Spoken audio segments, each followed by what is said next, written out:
Husband വൈഫിനെ തൊട്ടാൽ വുളു മുറിയുമെന്നാണ്. അത് വുളു മുറിയില്ല എന്നുള്ളതാണ് ഏറ്റവും ശരിയായ അഭിപ്രായം.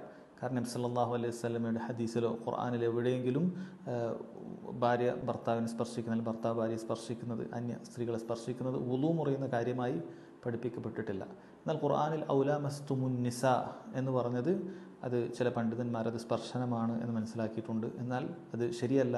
ഏറ്റവും ശരിയായ അഭിപ്രായമായി മറ്റു മഹാന്മാരായ മുഹഖീഖീങ്ങളായ പണ്ഡിതന്മാർ തന്നെ പറഞ്ഞത് ഔലാ മസ്തുമുൻ നിസാ എന്ന് പറഞ്ഞാൽ ജാമഅത്തുമുൻ നിസാ, സ്ത്രീകളുമായി ഭാര്യയുമായി ബന്ധപ്പെടുക എന്നതാണ്. അതല്ലാതെ കേവല സ്പർശനങ്ങൾ അത് വുളുവിനെ മുറിച്ച് കളയുന്നതല്ല.